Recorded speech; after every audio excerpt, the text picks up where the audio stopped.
அனைவருக்கும் அன்பு வணக்கம். நண்பர்கள் நிறைய பேர் கேட்டிருந்தாங்க, சார் நீங்கள் பாட்டுக்கு இந்த அத்தன்டிக் நியூஸு, அதுக்கப்புறம் வெரிஃபைடு இன்ஃபோ இதை பற்றி தான் பேசுவேன், இப்படின்னே இருந்தீங்கன்னா எங்களுக்கெல்லாம் கொஞ்சம் ஒரு ரிலாக்ஸ்டாக இருக்க வேணாமா அப்படின்னு கேட்டாங்க.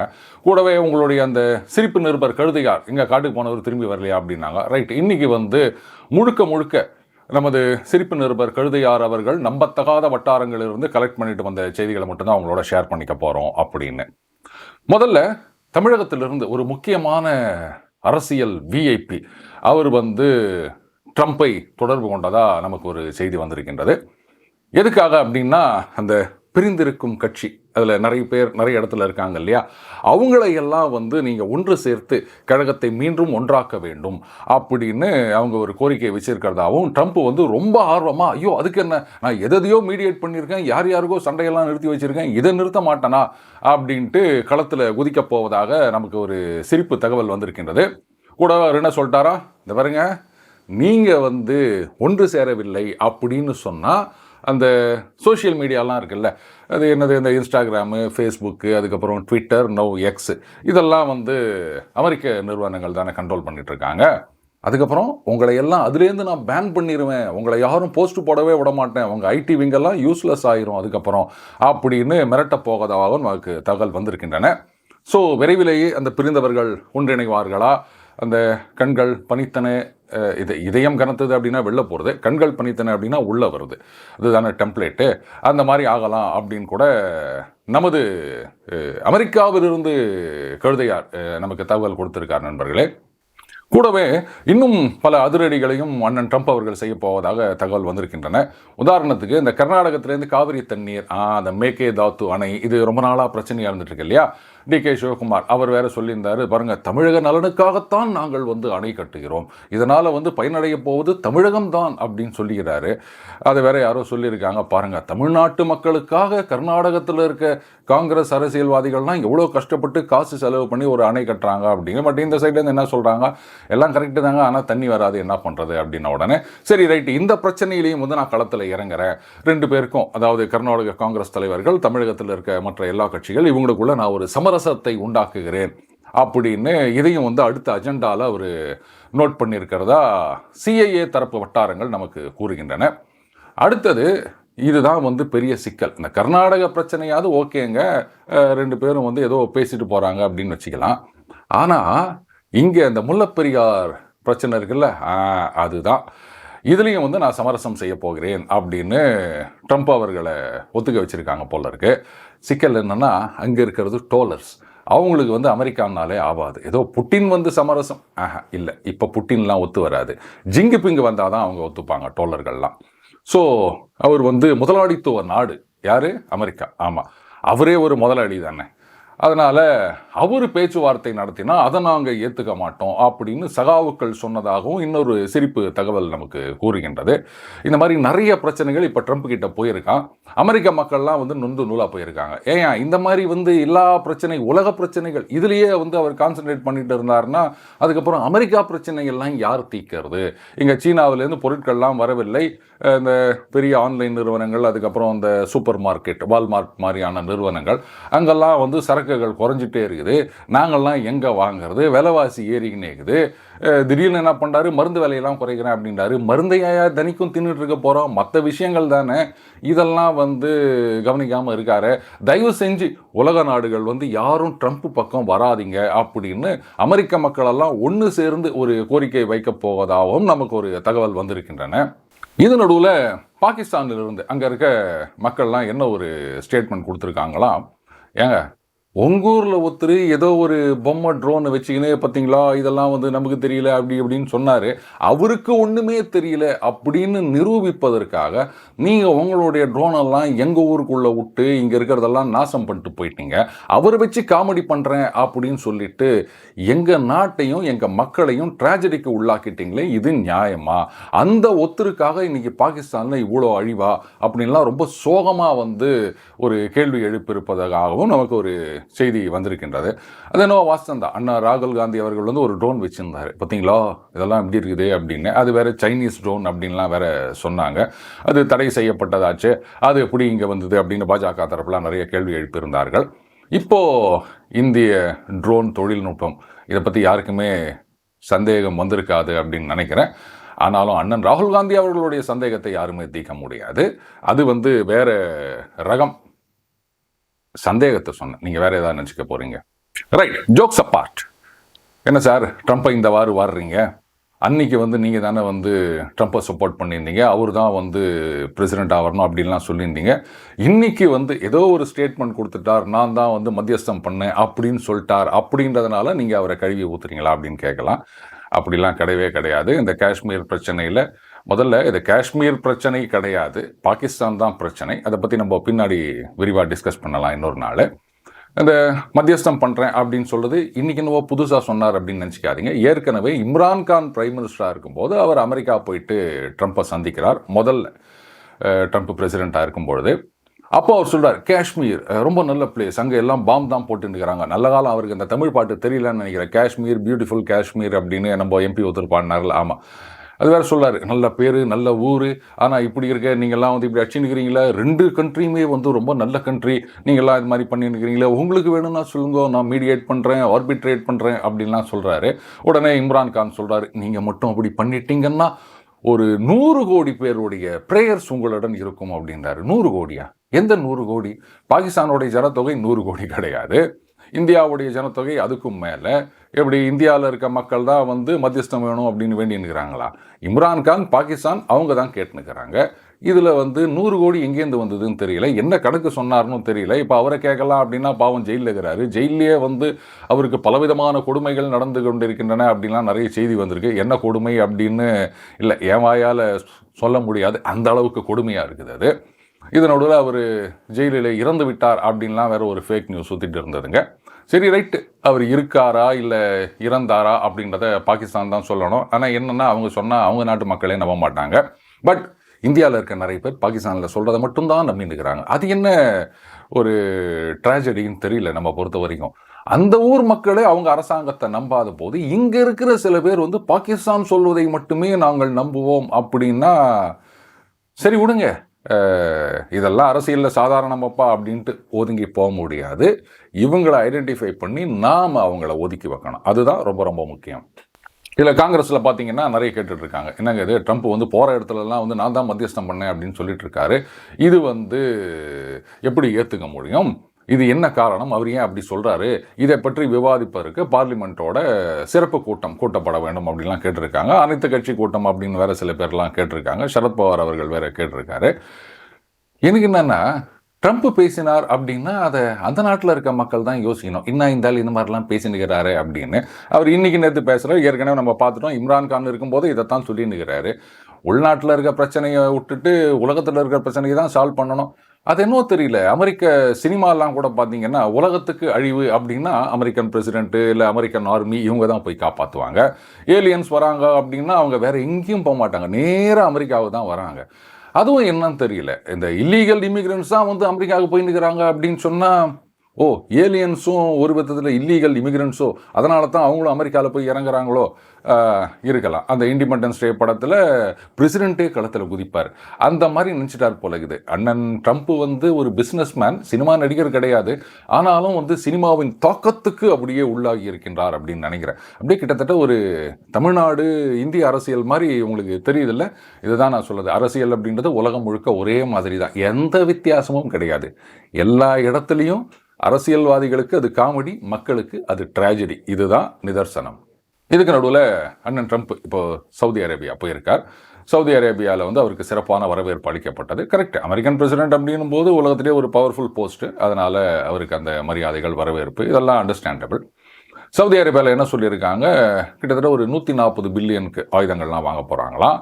அதுக்கப்புறம் நிறைய இன்வெஸ்ட் பண்ண போகிறாங்களாம் அமெரிக்காவில். அதுவும் எதில் அப்படின்னா அந்த ஆர்டிஃபிஷியல் இன்டெலிஜென்ஸ் இந்த மாதிரியான விஷயங்களில் இன்வெஸ்ட் பண்ண போகிறோம் அப்படின்னு சொல்லியிருக்காங்க. ரொம்ப குஷி ஆகிட்டார் ட்ரம்ப்பு.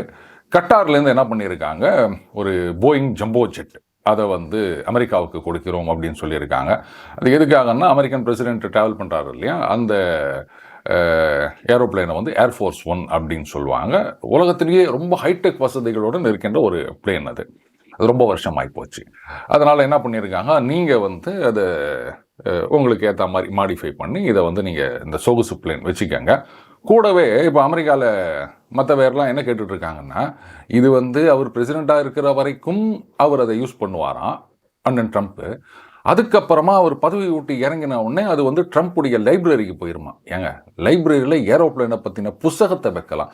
ஒரு ஏரோப்ளைனையே கொண்டு போயிட்டு லைப்ரரியில் வைக்க முடியுமா? என்ன காமெடி பண்ணினுங்கிறாங்கன்னு தெரியலையே அப்படின்னா, இல்லை அதுக்கப்புறம் அவர் அதை யூஸ் பண்ணுவார் அப்படின்னு உடனே எல்லாரும் கேள்வி கேட்குறாங்க. இதுங்க ஒரு நாட்டு தலைவருக்கு கிஃப்ட் வருது அப்படின்னு சொன்னால் அதை வந்து நம்ம நாட்டில் சொல்லுவாங்க இல்லையா, அரசு கஜானாவில் சேர்க்கப்பட்டது அப்படின்னு இப்படித்தான் செய்வாங்க. இல்லாட்டா ஏலம் விட்டு அந்த காசை வந்து கவர்மெண்ட் கஜானாவில் கட்டுவாங்க. இது நான் இவர் பிரசிடெண்ட்டாக இருக்கிற வரைக்கும் வந்து யூஸ் பண்ணுவாராம், அதுக்கப்புறமா வந்து லைப்ரரியில் கொடுத்துட்டு அதுக்கப்புறம் அவர் தனியாக ஒரு யூஸ் பண்ணுவாராம். இதெல்லாம் என்ன நம்புற மாதிரியா இருக்குது அப்படின்லாம் கேட்குறாங்க. இதில் பார்த்தீங்கன்னா டெமோக்ராட்டிக் பார்ட்டியில் எல்லாம் வந்து இது ஒரு விதமான லஞ்சம் அப்படின்லாம் சொல்லிட்டு இருக்காங்க. பட்டு லஞ்சம் இல்லை அன்பளிப்பு அப்படின்றதெல்லாம் விட, ஆமாம், கட்டாரில் வந்து இது அன்பளிப்பு அப்படின்னு தான் சொல்லியிருக்காங்க அமெரிக்காவுக்கு. கேள்வி என்னென்னா, அமெரிக்கா தான் வந்து உலக நாடுகளுக்கெல்லாம் நிறைய டொனேட் பண்ணிட்டு இருப்பாங்க. இன்றைக்கி அமெரிக்காவுக்கே ஒருத்தங்க டொனேட் பண்ணுறாங்க அப்படின்னா அமெரிக்காவோட நிலைமை என்ன மாதிரி ஆகிருக்குது அப்படின்னு புரியலையா? இதில் ஒரு நண்பர் கேட்டார், என்ன சார் நீங்கள் வந்து ட்ரம்ப் தான் வரணும் அப்படின்லாம் சொல்லிட்டு இருந்தீங்க, ஆனால் இன்றைக்கி இந்த மாதிரி மோசமாக போயிட்டுருக்கு, இதுக்கு என்ன சொல்ல போகிறீங்க? இவருக்கு போயிட்டு நீங்கள் ஃபயர் விட்டுருந்தீங்களே அப்படின்னு கேட்டார். அது அப்படி இல்லை. நாம் அப்போவே சொல்லியிருந்தோம், ஏதோ ட்ரம்ப் வந்துட்டா அப்படியே இந்தியாவுக்கு வந்து தூக்கி அள்ளி அள்ளி கொடுத்துட போகிறாரு அப்படின்லாம் கிடையவே கிடையாது. இந்தியாவுக்கு பிரச்சனைகளும் வரலாம். ஆனாலும் இருக்கிற கொள்ளியில் எந்த கொள்ளி நல்ல கொள்ளி, இதுதான் நம்மளுடைய நிலைமையாக இருக்குது. யோசிச்சு பாருங்க, ஒரு ஜோ பைடனோ இல்லை கமலா ஹாரிஸோ பிரசிடெண்ட்டாக வந்திருந்தாங்க அப்படின்னு சொன்னால் சிச்சுவேஷன் ரொம்ப மோசமாக போயிருந்திருக்கும். அதுக்கு ட்ரம்ப் எவ்வளோ பரவாயில்ல. இதில் பார்த்தீங்கன்னா சீனாவோட டாரிஃப் அப்படின்னு சொன்னார். அகெயின் இதுவும் செம காமெடி. இது இந்த WWF கார்டை வச்சு பசங்க விளையாடுற மாதிரி 145, 200, 225 அப்படின்னு விளையாடிட்டு இருந்தாங்க. இப்போ வந்து பேச்சுவார்த்தைகள்லாம் நடந்தது ஜெனீவாவில். இதில் பார்த்தீங்கன்னா அந்த ஃபர்ஸ்ட் டே டாக்ஸ் நடந்துகிட்டே இருக்கும்போது சைனீஸ் டெலிகேஷன் வந்து அப்ரப்டாக எழுந்து போயிட்டாங்க. எதுவுமே சொல்லலை, பேசினே இருந்தாங்க. இது ஒன்றும் சரிட்டு வரலான்னு எழுந்து போயிட்டாங்க. அதுக்கப்புறம் சண்டே வாக்கில் ஒரு மாதிரி தீர்மானம் வந்தது. அதுக்கப்புறம் ஏதோ திங்கக்கிழமை இது வந்து நாங்கள் ஏதோ டீட்டெயில்ஸ்லாம் கொடுக்க போகிறோம்னு சொன்னாங்க. அதுக்கப்புறம் வந்து ஒரு பாஸ் 90 days. அப்பப்போ அந்த பாஸ் அமுகிறாரு.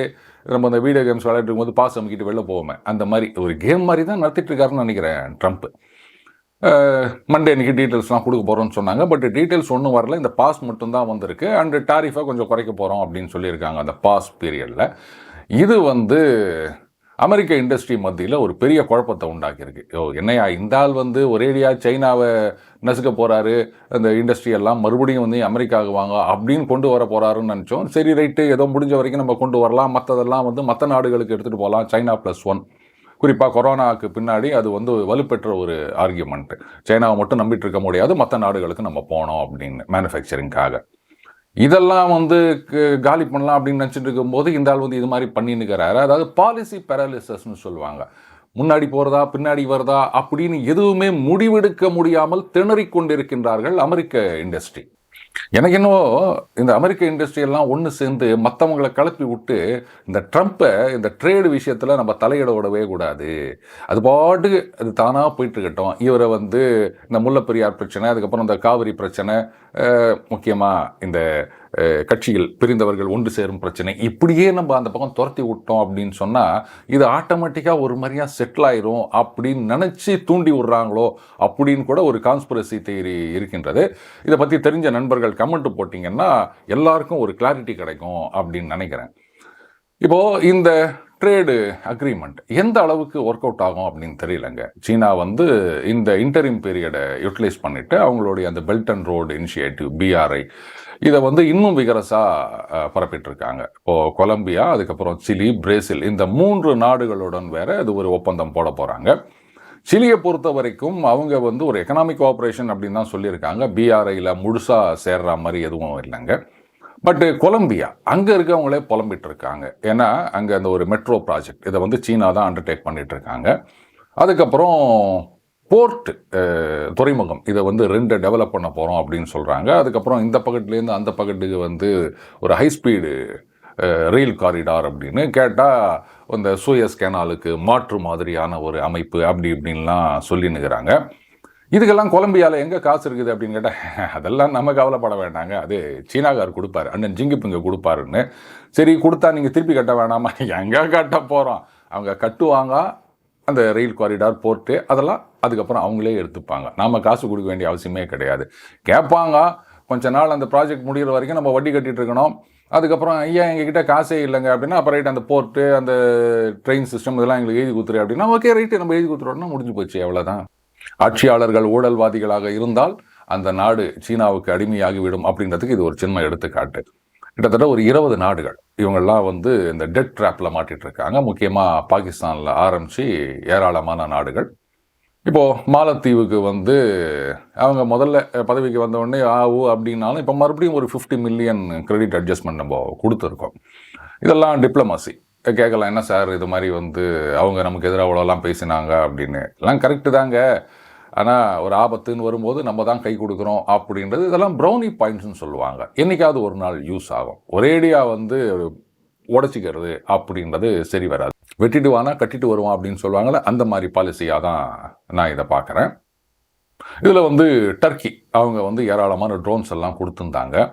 இப்போ வந்து ஏன்டா கொடுத்தோம் அப்படின்ற நிலைமைக்கு வந்துட்டாங்க. ஏன்னா அந்த பேர் ஆக்டர் அப்படின்னு ஒன்று சொல்லுவாங்க அவங்களுடைய ட்ரோன்ஸ். அதுக்கப்புறம் இன்னும் சில டைப்ஸும் இருக்குது. இதெல்லாம் வந்து நாங்கள் அப்படியே உலகத்துக்கே ஒரு பெரிய அட்வான்ஸ் டெக்னாலஜி அப்படின்லாம் சொல்லிட்டு இருந்தாங்க. இப்போ அது நாரி போயிடுச்சு எல்லாம். ஐயையோ, அந்த வடிவேலு படத்தில் வந்து குருநாதா அப்படின்னு கூப்பிட்டு வந்து இந்த மாட்டு சாணி அதெல்லாம் கலந்தடிச்சிட்டு போவாங்களே, அந்த மாதிரி ஆகிப்போச்சு அவங்களுக்கு. போதா குறைக்கு நாங்கள் வந்து உங்கள் நாட்டில் பூகம்பம் வந்தப்போ ஏராளமான உதவிகள்லாம் செஞ்சுக்கிறோம், கொஞ்சம் கூட அந்த நன்றி இல்லாமல் நீ பாட்டுக்கு பாகிஸ்தானுக்கு ஹெல்ப் பண்ணி நிற்கிறியான ட்ரோன் அனுப்பி உன்னை என்ன பண்ணுறான் பாரு அப்படின்னு சொல்லிட்டு நம்ம நாட்டிலேருந்து நிறைய பேர் இந்த டர்க்கி அஜர்பைஜான் இந்த 2 நாடுகளுக்கு டூரிஸ்டாக போவாங்க. இப்போ ஏராளமாக கேன்சல் பண்ண ஆரம்பிச்சிட்டாங்க.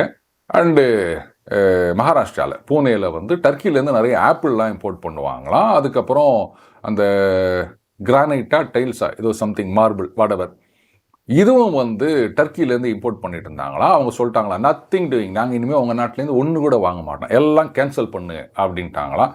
இப்போ டர்க்கி வந்து இல்லை அப்படி இல்லைங்க இப்படி இல்லைங்க, நாங்கள்லாம் வந்து ஹோஸ்ட்டை ரொம்ப மதிப்போம். ஹோஸ்ட்டா முதல்ல வந்து நீ ஹோஸ்டைல், அப்புறம் தானே நீ ஹோஸ்ட்டுன்னு சொல்கிறது, நாங்கள் உங்கள் பக்கம் வரதா இல்லை அப்படின்னு. அஜர்பைஜானில் நாங்கள்லாம் யார் தெரியுமா, நாங்கள்லாம் வந்து ஹிஸ்டாரிக்கலாக வந்து எங்களுடைய பிரதர் யார், பாகிஸ்தான். இது ஹிஸ்டாரிக்கலான எப்படி வந்தது, 91 அங்கேருந்து யூஎஸ்எஸ்ஆர்லேருந்து உடஞ்சி வந்த நாடு அஜர்பைஜான். இதில் என்ன ஹிஸ்டாரிக்கல் வேண்டி கிடக்குது? 47 உண்டான நாடு பாகிஸ்தான். இதில் என்னங்கடா ஹிஸ்டாரிக்கல் வேண்டி கிடக்குது? இப்போ நாம் என்ன பண்ணிட்டு இருக்கோம், அந்த பக்கம் அர்மீனியா, அஜர்பைஜானுக்கும் அர்மீனியாவுக்கும் அது ரொம்ப நாளாக சண்டை நடந்துருக்குதுங்க. அர்மீனியாவுக்கு நம்ம நிறைய ஆயுதங்கள்லாம் கொடுத்துன்னுக்கிறோம். இது ஒரு பக்கம் நாமளும் அந்த பிரதர்ஹுட் அப்படின்றத மெயின்டைன் பண்ணிட்டு இருக்கோம். சொல்லப்போனால் அர்மீனியாவுக்கும் நமக்கும் நிறைய கனெக்ஷன் இருக்குது. அர்மீனியன் ஸ்ட்ரீட் அப்படின்னு சென்னையில் பாரிஸ் கார்னரில் ஒரு தெரு இருக்குது தெரியுமா? கரெக்ட். அந்த காலத்திலேருந்து அர்மீனியாவுடன் நமக்கு வரலாற்று தொடர்பு இருக்கின்றது. அதனால் அந்த தொடர்பை நாங்கள் மேம்படுத்துகிறோம் அப்படின்னு சொல்லிக்க வேண்டியது தான். அண்டு அஜர்பைஜான் டூரிசமும் நம்ம ஆளுங்க வந்து இப்போ கேன்சல் பண்ண ஆரம்பிச்சிட்டாங்க. இப்படிலாம் அடித்தாதான் அவங்களுக்கு புத்தி வரும். நேராக போய் குண்டு போடணும்னு அவசியம் கிடையாது. மாலத்தீவுகள் அவங்க உய் அப்படின்ன உடனே நம்ம மாலத்தீவுக்கு டூரிஸ்ட் போகிறத கேன்சல் பண்ணுறோன்னு சொன்னோன்னே டகால்னு சரண்டர் ஆகிட்டாங்க. இப்போ என்ன பண்ண முடியும்? அதே மாதிரி தான் டர்க்கி அண்டு அஜர்பைஜான் இவங்களுக்கு இப்படி தான் பாடம் சொல்லி கொடுக்கணும். அதுலேயும் அஜர்பைஜானுடைய எக்கானமி அப்படின்றது பெரும்பாலும் டூரிசத்தை நம்பி இருக்கின்றது. அதில் 3rd லார்ஜஸ்ட் குரூப் யார் அப்படின்னு கேட்டிங்கன்னா இந்தியன்ஸ் தான். இப்போ நம்ம போகல அப்படின்னா என்ன ஆகும், ஒரு பக்கம் இப்படி இடி, அந்த பக்கம் அர்மீனியாவுக்கு நம்ம மிசைல்ஸு இந்த அம்யூனிஷன்ஸு இதில் பார்த்தீங்கன்னா ப்ரைவேட் இண்டஸ்ட்ரீஸ் அவங்க நிறைய எக்ஸ்போர்ட் பண்ணிகிட்ருக்காங்க அர்மீனியாவுக்கு. ஸோ அந்த பக்கம் ஒரு அடி, அது மத்தளத்துக்கு 2 பக்கம் இடி அப்படின்ற மாதிரி அஜர்பைஜானுக்கு நம்மளால் முடிஞ்சதை நம்ம கொடுத்துக்கினே இருக்கோம். என்னங்க கொடுக்கறது தானேங்க நம்ம வேலை, அது என்ன கொடுக்குறோம் அப்படின்லாம் நீங்கள் கேட்காதீங்க. இதற்கிடையில் பலூச்சிஸ்தான் அவங்க என்ன பண்ணிட்டாங்க, நாங்கள் வந்து ஒரு தனி நாடு, இந்தியா வந்து எங்களுக்கு ஆதரவு அளிக்க வேண்டும் அப்படின்னு சொல்லியிருக்காங்க. ரைட்டு, நம்ம ஆதரவு அளிப்போம் அப்படின்றத வந்து ஓப்பனாக சொல்லணும்லாம் அவசியம் கிடையாது. மேபி ராகுல் காந்தி கேட்கலாம், என்ன பண்ண போகிறீங்க, நீங்கள் வந்து சப்போர்ட் பண்ண போகிறீங்களா அப்படின்னு அவர் என்னைக்காவது ஒரு நாள் கேள்வி எழுப்புவார் அப்படின்னு நினைக்கிறேன். இந்த ட்ரம்ப் அங்கங்கே பேசினுக்கிறார்ல, அதே மாதிரி தான் ராகுல் காந்தி அவர்களுடைய பேச்சையும் மோடி அவர்கள் எடுத்துக்கிறார் அப்படின்னு நினைக்கிறேன். ரைட்டு, அவர் எதை வேணால் பேசிட்டு போட்டோம், நமக்கு என்ன வந்தது அப்படின்னு. இப்போது ட்ரம்ப் ஏன் பேசினார் அப்படின்னு கேட்டுனுக்கிறாங்களே காங்கிரஸில். காங்கிரஸ் கட்சியில் இருக்கவங்க பேசுகிறதுக்கெல்லாம் ஏன் பேசினாங்கன்னு கேள்வி கேட்டால் என்ன பண்ணுவீங்க? மேபி ஒரு அனைத்து கட்சி கூட்டமோ இல்லை வந்து பாராளுமன்ற சிறப்பு கூட்டமோ நடத்தினாங்க அப்படின்னு சொன்னால் ட்ரம்ப் இந்த மாதிரி பேசுகிறாரு, அதுக்கு என்ன காரணம், அதன் பின்னாடி இருக்கும் உண்மை என்ன அப்படின்னு காங்கிரஸ் தரப்பில் இல்லை புள்ளி கூட்டணி தரப்பில் கேள்வி எழுப்பினா, ஆளுங்கட்சி தரப்பில் பாஜக தரப்பில் நிச்சயமாக ஒரு கேள்வி எழுப்புவாங்க. இதை ஒரு ட்ரோன் பொம்மை வச்சு என்ன சொன்னாரே, நமக்கு ஒன்றுமே தெரியாது அப்படின்னு, இப்போ நமக்கு என்ன தெரியுன்றது உலகத்துக்கே தெரிஞ்சிருக்குது, இது உங்களுக்கு தெரியுமா அப்படின்னு திருப்பி கேட்டாங்கன்னா என்ன பண்ண போகிறாங்கன்னு தெரியல. இந்த மாதிரி கேட்க போகிறோம் அப்படின்றத முன்னாடியே அவங்க இந்த சோர்சஸ் மூலமாக லீக் பண்ணிட்டாங்க. இப்போ நாம் பண்ணது என்னன்னு கேட்குறீங்களா? சரி விடுங்க. அப்படி லீக் பண்ணிட்டாங்கன்னு சொன்னால் அநேகமாக இந்த அனைத்து கட்சி கூட்டம், பாராளுமன்ற சிறப்பு கூட்டத்தொடர் இதை நாங்கள் கலந்து கொள்ள மாட்டோம் அப்படின்னு கூட காங்கிரஸ் சொல்லலாம். இல்லாட்டா அந்த கோரிக்கையை கூட அங்கே வித்ரா பண்ணிக்கலாம் அப்படின்னு நினைக்கிறேன். சரி ரைட்டு, எத்தனை நாளைக்கு மற்றவங்களுக்கே விலையில்லா ஆலோசனை கொடுக்கறது, ஒரு தடவை பாஜகவும் தான் கொடுத்துட்டு போவோமே அப்படிங்கிற ஒரு நல்லெண்ணத்தில் இந்த ஆலோசனையை கொடுத்துருக்கோம் நண்பர்களே. All said and done. Sir, இதெல்லாம் சிரிப்பு தகவல்களா இல்லை சிறப்பு தகவல்களா? கேட்குறதுக்கு எல்லாமே நிஜம் மாதிரியே இருக்குது அப்படின்னு சொன்னீங்கன்னா அதுக்கு நான் பொறுப்பு கிடையாதுங்க. ஏன்னா இன்றைக்கி சோஷியல் மீடியாவை பார்த்து பார்த்து அந்த உண்மை எது கற்பனை எது அப்படின்றதுக்கான வித்தியாசம், அதை கண்டுபிடிப்பதற்கான கெப்பாபிலிட்டி நம்மக்கிட்ட இல்லை அப்படின்னு நினைக்கிறேன். பொய்யெல்லாம் உண்மைன்னு நினச்சிக்கிறோம், உண்மையெல்லாம் பொய்ன்னு நினச்சிக்கிறோம். அதனால் உங்கள் இஷ்டப்படி எதை ஒன்றா நினச்சிக்கங்க, ஆனால் அப்படியே சிரிச்சுட்டு போயிட்டே இருங்க, அவ்வளோதான். இது சிரிப்பதற்கு மட்டுமே, சிந்திப்பதற்கு அல்ல. நாம் இன்னைக்கு சிந்திச்சோம் அப்படின்னு கேட்குறீங்களா? மீண்டும் அடுத்த பதில் சந்திப்போம். வணக்கம்.